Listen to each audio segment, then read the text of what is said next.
যেসব মহিলারা বাইরে জব করি তাদের জন্য থার্সডে আসলে খুবই ভালো লাগে। সারা সপ্তাহটা কাজ করার পরে ফ্রাইডে স্যাটারডে 2 দিন বন্ধ আছে। তো থার্সডে আমার কাছে চাঁদ রাতের মতোই লাগে। তো কাজ থেকে এসে বাসায় এসে ঝটপট করে রান্নার কাজে নেমে গেলাম। তো আজকে ছোটো মাছ নামিয়ে নিয়েছি, চাপিলা মাছ। মাছটায় কাঁটা ভরা আর বাচ্চারা খেতে চায় না, কিন্তু আমাদের হাজব্যান্ড ওয়াইফের খুবই পছন্দ, আমরা খুব মজা করেই খাই।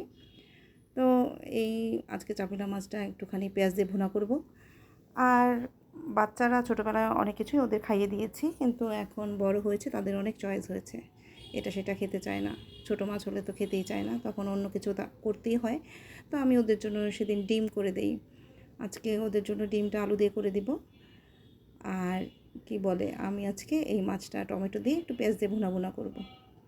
আর একমাত্র মাংস আর ডাল আমি আসলে 2-3 দিন কাজে লাগিয়ে ফেলি একদিনে রেঁধে, কিন্তু মাছ তো তৎক্ষণাৎই রান্না করতে হয়, এটা তো আর রেখে খাওয়া যায় না। আর তো আমার আজকেও আমি আজ গিফট পেয়ে গেছি, আমার ফুপি হজ থেকে এসে আমার জন্য একটি জায়নামাজ আর খেজুর তসবি দিল। তো এগুলো খুব ভালোই লাগে। আর কি বলে, জমজমের পানিটা খুবই ভালো লাগে গিফট পেতে। আমাদের জন্য দোয়াও করেছে, আবার গিফটও নিয়ে এসেছে, তো আমিও তাদের জন্য দোয়া করি। আর এই তো আমার রান্নাবান্না চলছে।